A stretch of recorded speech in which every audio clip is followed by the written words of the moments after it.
मैं doctor B D Rawat, associate professor Sanskrit, SRP government PG college Bandikui Dausa. प्रिय विद्यार्थियों, आज हम कठोपनिषद के प्रथम अध्याय के प्रथम वल्ली का हम अध्ययन करेंगे। सर्वप्रथम हम वैदिक साहित्य के बारे में जानना चाहेंगे। भारतीय दर्शन का प्रारंभ आज से लगभग 4000 वर्ष पूर्व माना जाता है। हमारा देश प्रकृति नटी का क्रीड़ांगन है। प्राचीन युग में जब वैज्ञानिक सभ्यता के विकास ने प्रकृति के सौंदर्य को विकृत नहीं किया था, जब यहाँ की प्रकृति आज से कहीं अधिक सुंदर थी, प्राचीन भारत के निवासी सक्रिय और आनंदमय जीवन जीते थे। उनका स्वभाव सरल था, कल्पनाशील था, उनकी भावना श्रद्धा और विश्वास में थी। उनका जीवन प्रकृति के उपहारों के प्राचुर्य के कारण यानी प्रचुर मात्रा में उपलब्धता के कारण शांति और समृद्धि का जीवन था। वे एक रमणीय और विस्मयपूर्ण विश्व में जन्म लेकर एक सहज आनंद में विभोर रहते थे। उस शांत और समृद्ध आनंद और विस्मय के वातावरण में भारतीय दर्शन का प्रारंभ हुआ। प्रकृति के इस आवास में काव्य रचना के रूप में दर्शन की रचना स्वाभाविक थी। प्रकृति के वैभवों से संपन्न जगत की समृद्धि के आनंद तथा कल्पनाशील मन के उल्लास से पूर्ण प्राचीन भारतवासी प्रकृति की प्रशस्ति के गीत गाते थे। ये गीत हमारे देश में जीवन और जगत विषयक चिंतन के प्राचीनतम प्रतीक हैं। इन गीतों को मंत्र कहते हैं और जिन ग्रंथों में इन गीतों अथवा मंत्रों का संग्रह है वो वेद कहलाए। वेदों का क्या महत्व है, संक्षेप में हम इसकी जानकारी चाहेंगे। वेद हमारे विश्वास और विचार के अर्थात हमारे जीवन और संस्कृति के मूल आधार हैं। संपूर्ण परवर्ती जीवन अर्थात प्रगति और विचार परंपरा ये सब हमारे वेदों से प्रभावित है। अधिकांश उत्तरकालीन दर्शन संप्रदायों का उद्गम, आधार और प्रेरणा ये सब वेदों में ही है। इन दर्शनों के प्रवर्तक तथा प्रचारक आचार्यों ने अपने संप्रदायों को वेद सम्मत सिद्ध करने का प्रयास किया है। ये दर्शन संप्रदाय भी जिनका उदय वैदिक जो परंपरा है उसके विरुद्ध हुआ, वो भी प्रतिक्रिया के रूप में हुआ था।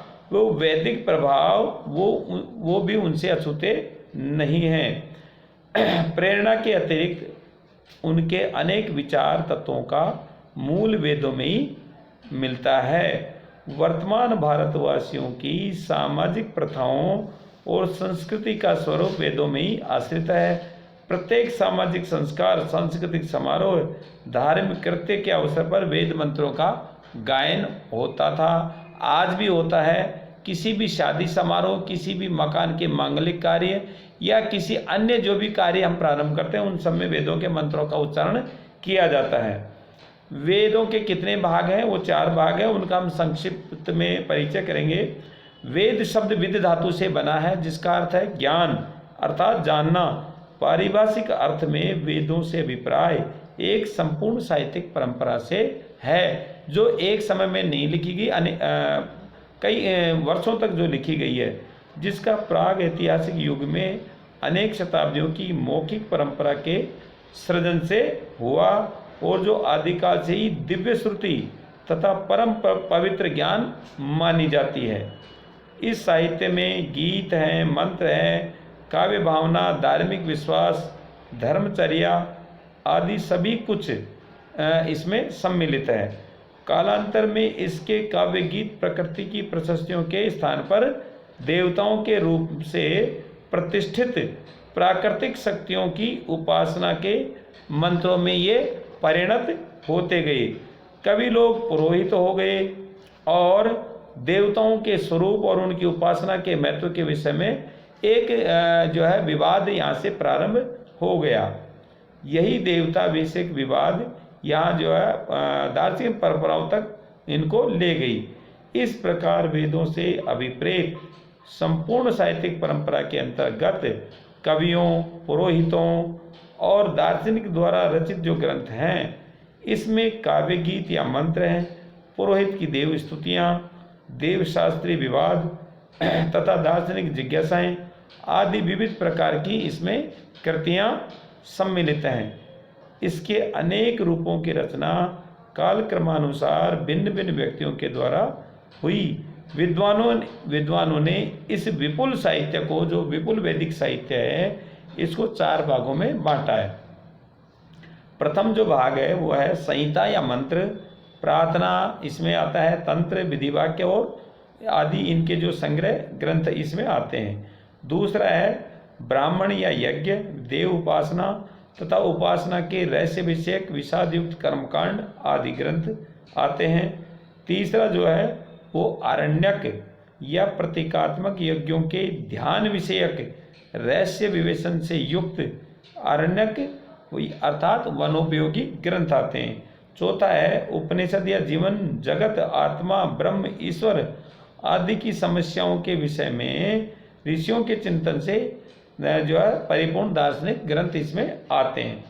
अब जो हम 4 वेद मानते हैं, उन चारों वेदों का हम संक्षेप में अध्ययन करेंगे। वेद तो वस्तुतः एक ही प्रकार का है, परंतु स्वरूप वेद के कारण 3 प्रकार का बताया गया है। पहला है ऋक है, दूसरा यजु और तीसरा साम। जिन मंत्रों में अर्थवशात पादों की व्यवस्था है, उन छंदोबद्ध जो ग्रंथ हैं, मंत्र हैं, उनका नाम ऋचा या ऋक है। इन ऋचाओं पर जो गायन गाए जाते हैं, उन गीति रूप मंत्रों को हम साम कहते हैं।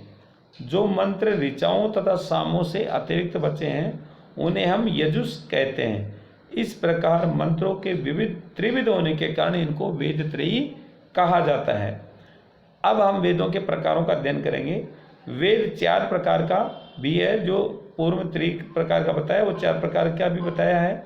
मंत्रों के समूह का नाम है संहिता, जिसमें अनेक मंत्र सम्मिलित हों, अर्थात अनेक मंत्रों का संग्रह जो संहिता कहलाता है, जो ऋग्वेद के अंतर्गत आते हैं। यज्ञ के अनुष्ठान को ध्यान में रखकर भिन्न भिन्न ऋतुजों के उपयोग के लिए इन मंत्र संहिताओं का संकलन किया गया है। इस संकलन का कार्य स्वयं वेदव्यास ने किया था। ये मंत्र संहिताएं 4 हैं। पहला ऋक संहिता, दूसरा यजु संहिता, तीसरा साम संहिता और चौथा अथर्व संहिता। इन चारों वेदों से संबंधित यज्ञों को संपन्न करने के लिए जिन जिन पुरोहितों की आवश्यकता होती है, उनके नाम क्रमशः हम इस प्रकार बताते हैं। होता है पहला होता, दूसरा उद्गाता, तीसरा अध्वर्यु और चौथा है ब्रह्मा। ब्राह्मण ब्रह्म के व्याख्यापरक ग्रंथों का नाम है, किसी जाति विशेष का नाम नहीं है। ये जो है ब्राह्मण ब्रह्म के व्याख्यापरक जो ग्रंथ है उनका नाम है। वैदिक मंत्रों के आख्यान उपस्थित करने के कारण इनका नाम ब्राह्मण ये नामकरण रखा गया है। ब्रह्म शब्द का एक अर्थ यज्ञ भी है, अतः यज्ञ के कर्मकांड की व्याख्या तथा विवरण जो है ये प्रस्तुत करना, ये ब्राह्मण जो ग्रंथ है उनका मुख्य विषय है। ब्राह्मण ग्रंथों का विस्तार बहुत ही विशाल व व्यापक था। इन रचनाओं में विधि, यज्ञ तथा उसके अंग उपांगों के अनुष्ठान का उपदेश, विनियोग, किस मंत्र का प्रयोग किस उद्देश्य से किया जाता है, इसकी संयुक्तिक व्यवस्था हेतु कर्मकांड की विशेष विधि के लिए उपयुक्त कारणों का निर्देश, अथर्वाद, प्रशंसावाचन, निरुक्ति अर्थात इसमें निरुक्ति में शब्दों का निर्वचन अर्थात व्युत्पत्ति आती है, तथा विविध प्रकार के आख्यान अर्थात कथाएं इनमें प्राप्त होते हैं। ये ब्राह्मण ग्रंथ हमारे अतीत युग की सुरक्षित निधि हैं, जिन्होंने वैदिक युग के क्रियाकलापों का एक भव्य चित्र मीमांसकों के लिए प्रस्तुत किया है। प्रत्येक वेद के पृथक पृथक ब्राह्मण ग्रंथ हैं। आरण्यक ब्राह्मणों के परिशिष्ट ग्रंथ के समान है। आचार्य सायण के अनुसार अरण्य में पाठ्य होने के कारण इनका आरण्यक नाम सार्थक है, अर्थात इन ग्रंथों के मनन का स्थान अरण्य का एकांत व शांत वातावरण ही उपयुक्त था। इनका मुख्य विषय यज्ञों के भीतर विद्यमान आध्यात्मिक तथ्यों की मीमांसा है। प्राण विद्या की भी महिमा का विशेष प्रतिपादन यहाँ किया गया है। इन आरण्यकों में उन महनीय आध्यात्मिक तत्वों का संकेत प्राप्त होता है जिनका पूर्ण विकास उपनिषदों से मिलता है। वैदिक तत्व मीमांसा के इतिहास में इन रचनाओं का विशेष महत्व है। अब हम उपनिषदों की तरफ बढ़ते हैं। उपनिषद एक संक्षिप्त परिचय। वैदिक साहित्य का अंतिम भाग होने के कारण इनको वेदांत भी कहा जाता है। भारतीय तत्वज्ञान तथा धर्म सिद्धांतों के मूल स्रोत होने का गौरव इन्हीं उपनिषदों को प्राप्त है। उपनिषद वस्तुतः वह आध्यात्मिक मानसरोवर है जिससे ज्ञान की भिन्न भिन्न सरिताएं निकलकर इस पुण्य भूमि में मानव मात्र के एक कल्याण तथा आमुष्मिक मंगल के लिए प्रवाहित होती हैं। वैदिक धर्म की मूल तत्व प्रतिपादिका प्रस्थान त्रयी में मुख्य उपनिषदी है। भारत में उदय लेने वाले समस्त दर्शनों के ये मूल ग्रंथ माने जाते हैं। इसी कारण उपनिषदों का भारतीय संस्कृति से अविच्छेद्य संबंध है। उदाहरणार्थ, जब कभी किसी विदेशी विद्वान को इन्हें पढ़ने तथा मनन करने का अवसर मिलता है तब से वह इनकी जो है समुन्नत विचारधारा, उदार चिंतन, भारतीय अनुभूति तथा आध्यात्मिक जगत की रहस्यमयी अभिव्यक्तियों की शतमुख प्रशंसा करता आया है।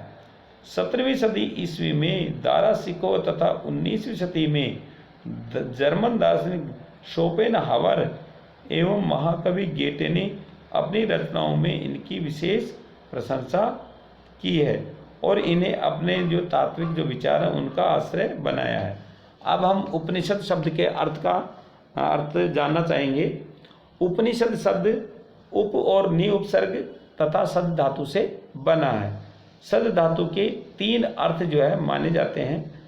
पहला है विसरण यानी नाश होना, दूसरा गति यानी पाना या जाना, और तीसरा है अवसादन अर्थात शिथिल होना, ढीला होना। अतः उपनिषद प्रमुखतया ब्रह्म विद्या का द्योतक है, उसका परिचायक है, क्योंकि इस विद्या के अनुशीलन से मुमुक्षु जनों की संसार बीजभूता विद्या नष्ट हो जाती है, खत्म हो जाती है। विसरण वह ब्रह्म की प्राप्ति करा देती है।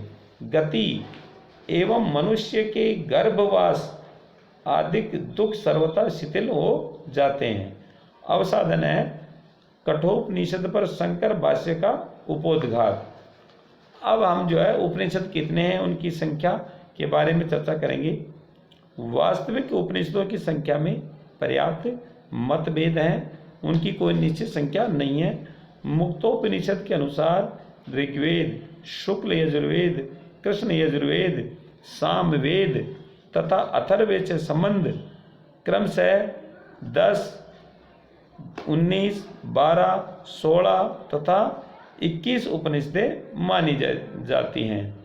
मद्रास के अड्यार पुस्तकालय से भी एक विशाल राशि में उपनिषदों की संख्या 108 है, ऐसा माना जाता है। इनमें से निम्नलिखित 10 को प्राचीनतम तथा प्रमाणिक माना जाता है। ईस केन कठ प्रश्न मुंड मांडुक्य तित्रह एतरम छांदोग्यम बृहदारण्यकम 10। इन पर आचार्य शंकर ने अपना महत्वपूर्ण भाष्य भी लिखा है। अब हम उपनिषदों के वर्गीकरण का अध्ययन करेंगे।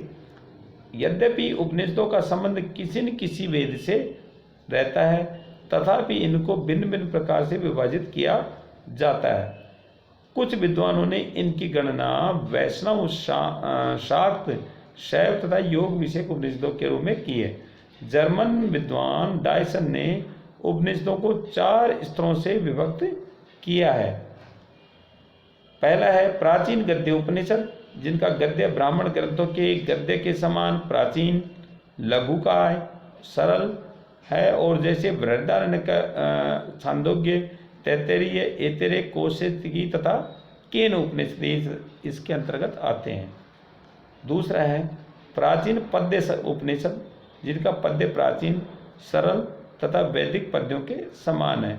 जैसे हैं कट है, ईश है, श्वेताश्वेतर है एवं महानारायण उपनिषद आदि हैं।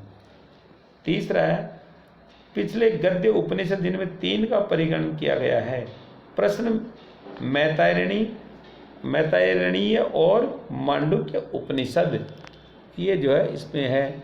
अब है इसका चौथा है अथर्ववर्ण उपनिषद, जिनमें तांत्रिक उपासना विशेष रूप से अंगीकृत है। जैसे सामान्य उपनिषद, योग उपनिषद, वेदांत उपनिषद, शैव उपनिषद, वैष्णव उपनिषद तथा शाक्त उपनिषद। श्री जी.सी. वैद्य ने उपनिषदों की प्राचीनता तथा अर्वाचीनता के निर्णयार्थ 2 साधन उपस्थित किए हैं। पहला है विष्णु या शिव पर देवताओं के रूप में वर्णन, प्रकृति। दूसरा है प्रकृति पुरुष एवं तत्व सत्व रज तम, इन जो त्रिविध गुणों के सांख्य सिद्धांतों का प्रतिपादन। यह निर्विवाद रूप से कहा जा सकता है कि प्राचीन उपनिषदों ने वैदिक देवताओं के ऊपर उठकर एक अनाम रूप ब्रह्म को ही इस विश्व का सृष्टा है, नियंता है तथा पालनकर्ता बताया है। केवल पिछले उपनिषदों ने विष्णु को प्रथमतः अनंतर शिव को उस पद पर प्रतिष्ठित किया है। अतः अनाम रूप से ब्रह्म का प्रतिपादक होने से इन उपनिषदों की सर्व प्राचीनता सर्वमान्य है। जैसे छांदोग्य, बृहदारण्यक, ईश, तैत्तिरीय, ऐतरेय, प्रश्न, मुंडक तथा मांडुक्य। इसके अनंतर कठोपनिषद आता है, जो विष्णु को परम पद पर प्रथमतः प्रतिष्ठित करने का श्रेष्ठ रखता है। कृष्ण यजुर्वेदीय उपनिषदों में महादेव इस महीनी पद के अधिष्ठाता माने गए हैं। अब उपनिषद कैसे इनकी एक दृष्टि है वो उसका सामान्य अध्ययन करेंगे। कठोपनिषद में नचिकेता और यम के संवाद का प्रसिद्ध आख्यान है।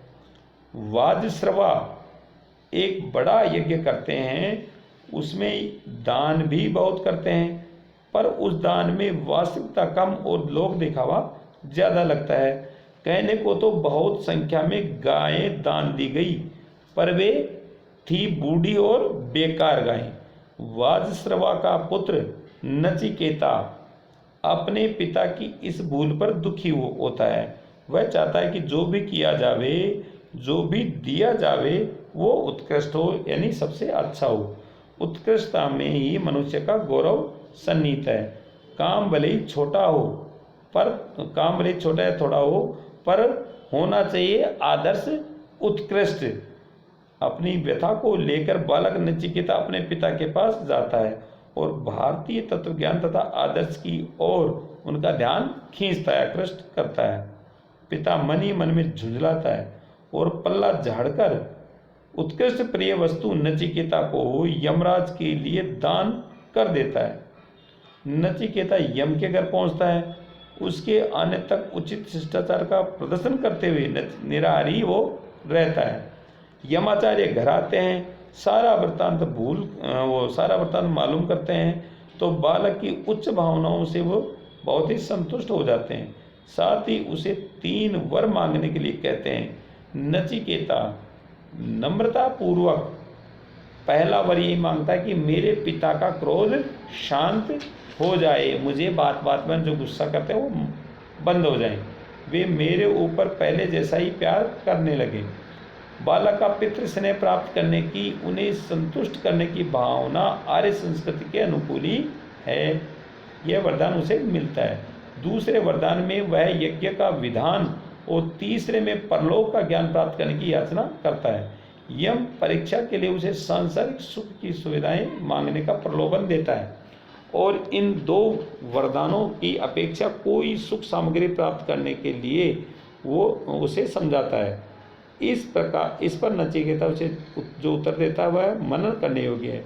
वह कहता है कि भोग क्षण भंगुर है, वे मनुष्य के तेज का हरण कर लेते हैं। धन से कभी तृप्ति नहीं होती। मनुष्य का शरीर तो जीर्ण शीर्ण होकर मरने वाला ही है, फिर उस आत्मज्ञान को ही क्यों न प्राप्त किया जावे जिसे पाकर आत्मा अमृतत्व को प्राप्त कर लेती है।